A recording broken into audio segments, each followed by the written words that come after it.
Değerli izleyiciler, Türkmen Tarihi programına hoş geldiniz. Daha önce yapmış olduğumuz Rakka İskandar'ın ikinci bölümünü bu hafta çok değerli bir konuğumuz, araştırmacı yazar Abdullah Ayata hocamla birlikte bu çerçevede Rakka'nın Efendileri romanı üzerinden işleyeceğiz. Hocam hoş geldiniz. Nasılsınız? Teşekkür ederim.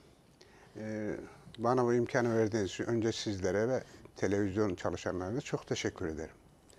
Bizi izleyen insanlara da saygılarımı, sevgilerimi sunuyorum. Programa başlamadan önce TV1 yayın ailesine ve bizi izleyen tüm sayın seyircilerimize ben de saygı ve sevgilerimi, şükranlarımı sunarak programımıza başlıyoruz. Hocam biz sizi tanıyoruz. Elbette şehrimiz de sizi tanıyor. Hatta çalışmalarınız ülke dışına çıkarak çalışmalarınızın etkisi neredeyse dünyanın pek çok yerinde yayınlanmış eserlerinizle dikkate alarak geniş bir çalışma alanınız var. Bütün bu çalışmalardan dolayı ben size teşekkür ediyorum. Teşekkür ederim. TV1 izleyicileri adına. Hocam biraz kendinizden bahsederek elbette TV1 izleyicileri de sizi tanımak ister. Ben 1958 Tomazlı Şıhbırak Köyü doğumluyum. İlkokulu köyümde, ortaokulu ilçem Tomazlı'da, lise öğrenimi Malatya Akçadağ Öğretmen Lisesi'nde 8 yıllık bir öğretmenlik deneyimi yani çalışmamdan sonra 1992 yılında da üniversite öğrenimi Gazi Üniversitesi'nde tarih bölümünde tamamladım. Daha sonra ülkenin çeşitli yerlerinde öğretmenlik yaptım ve 2002 yılında Kayseri'ye, memleketimize geldik. Pandemi öncesinde de Ar-Ge'den, Milli Eğitim Müdürlüğü'nün Ar-Ge bölümünden emekli oldum.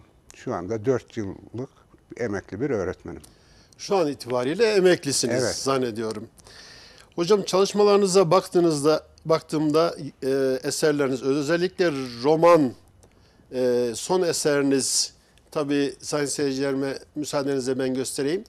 Rakka'nın Efendileri, Rakka Sürgünleri. Tabii bugünkü programın detayında ilerleyen dakikalarda gireceğiz.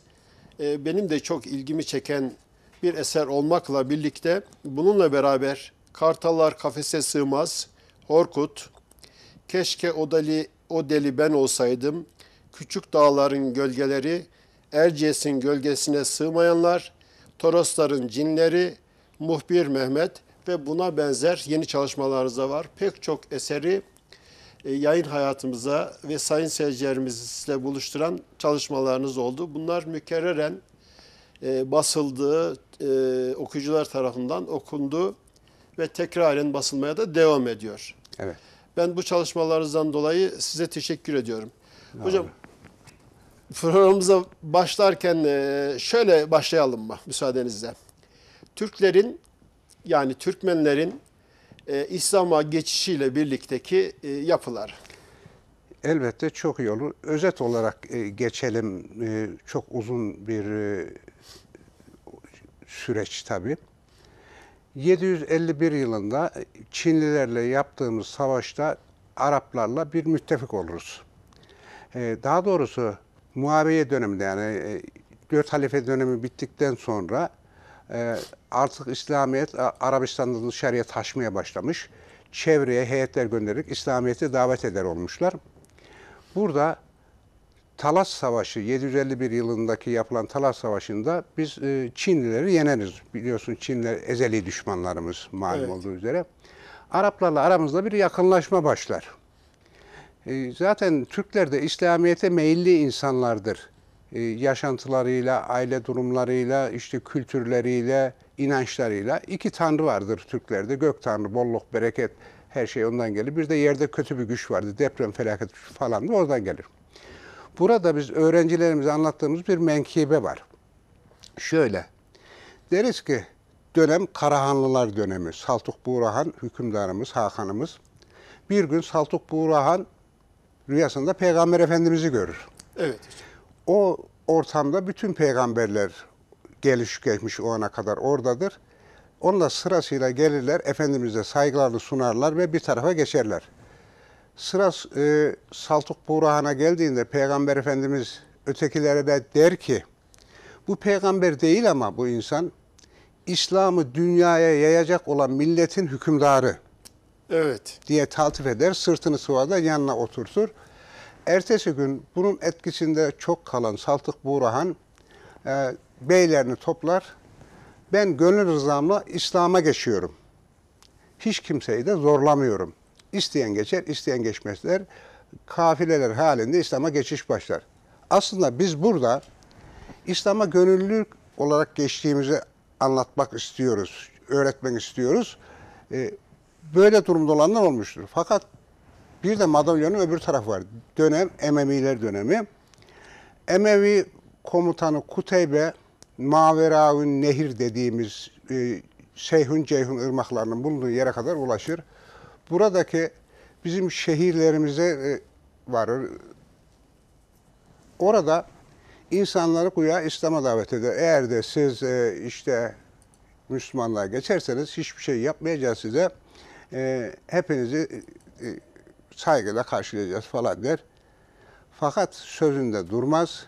İnsanlar buna güvenirler. Dönem zaten o zamanlar Türklerin dağınıklığı ve taht kavgalarının olduğu dönemdir. Burada Buhara gibi, Semerkant gibi şehirleri yağmalarlar. İnsanlarımızı katlederler. Bu 100 binden fazladır. Talkan Savaşı dediğimiz savaşta 710 yılında yapılır bu savaş. Sonunda onun akabinde Cürcan Savaşı diye bir savaşta olur. Bizim insanlarımızı 24 kilometre boyunca ağaçlara asarlar. Kadınlarımızı cariye yaparlar. Ve bu kötü bir dönemdir. Aslında Emeviler İslam'a hizmet etmez. İslam'ı çok kötü kullanan ırkçı bir Arap devletidir. Zarar verirler İslam'a. Zaten Emevilerin o zaman başında Ebu Süfyan'ın oğlu Muaviye bulunmaktadır. Ebu Süfyan, Peygamber Efendimiz dönemindeki önemli azılı müşriklerden birisidir. Onun tek derdi, Muaviye'nin tek derdi, oğlu Yezid'i devletin başına geçirmek, halife olarak atamaktır. Bu sebepten dolayı Hazreti Ali'yi Küfe'de bir camide suikasta tabi tutar, hançerleyerek öldürtür. Bildiğiniz gibi oğlu Yezid'le Peygamber Efendimiz Ehl-i Beyt dediğimiz soyunu, sülalesini Kerbela Savaşı'nda katleder. Evet. Bunlar İslam'a hizmet etmezler. Eski Arap geleneklerine göre davranırlar ve insanları köleleştirmeye çalışırlar. Ebu Süfyan'ın Mekke'nin fethinden sonra Müslüman oluşu gerçekten Müslüman oldu mu olmadı mı o da belli değildir. Muaviye'nin oğlu Yezid zamanla Medine'yi işgal eder. Kendisine karşı duran her tarafa sert tavırlar gösterir. Burada 3 gün muhasara edilir Medine. İnsanların malı talan edilir, mülkü talan edilir. Affedersin, kadınlara tecavüz serbest bırakılır. Daha sonra buradan doğan çocuklara evladül harra, haram evlatlar diye dışlanır bunlar. Böyle bir yapı var. Sonradan Müslüman olanları da dışlamaktadırlar. Sadece bizi değil, onları kabul etmemektedirler. Nevali demektedirler onlara. Ve onlar Müslüman değil, sadece biz Müslümanız diye sanki İslamiyet sadece Arap ırkına getirilmiş gibi bir konuma getirilir. Fakat burada başka bir olay var. Bir Emevi devleti daha var. Onlarla bunları karıştırmamak gerekir. Endülüs Emevileri. Evet. Onun komutanı olan Tarık bin Ziyad, Evet. Kuzey Afrika'ya baştan başa geçerek Fas'ın oradaki Cebeli Tarık'a ulaşır. Aslında Cebeli Tarık o boğazın adı değildir. Karşıda bir dağ görür Tarık bin Ziyad. Askerlerine der ki, şu dağı görüyor musunuz? İşte biz o ülkeye geçeceğiz, burayı fethedeceğiz. Ben bu dağa kendi adımı veriyorum der. Cebeli Tarık, Arapçada Tarık'ın dağı anlamına gelmektedir. Cebel Dağ. He. Şimdi gemileri yaktım terimi de oradan gelmektedir. Karşı tarafa İber Yarımadası'na İslam askerleri geçerler. Geçtikten sonra komutan gemileri yaktırır. Bakın der, gemileri yaktım. Artık dönüşümüz yok. Ya bu ülkeyi fethedeceğiz ya da burada şehit olacağız. Kısa zamanda şimdiki Portekiz ve İspanya'nın bulunduğu yerde bunlar büyük bir imparatorluk kurarlar. Bunun adı Endülüs Emevileridir. Endülüs Emevileri bilimde, sanatta, ilimde çok ileri gitmiş düzgün bir devlettir. Ve en son bunlar hükümlerini Kordoba yıkılana kadar 1492 yılına kadar devam ettirirler. Ondan sonra zaten Yahudilerin Osmanlı'ya gelişi hikayesi var. Bunlar benim konularım işte. Ona geçmek istemiyorum. O devletle, Emevilerle diğer Emevileri karıştırmamak gerekir.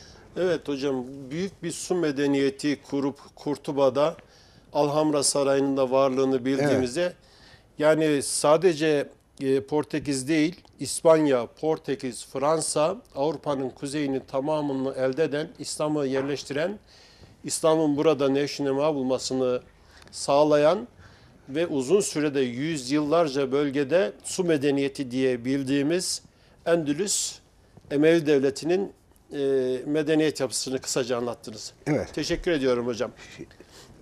Şimdi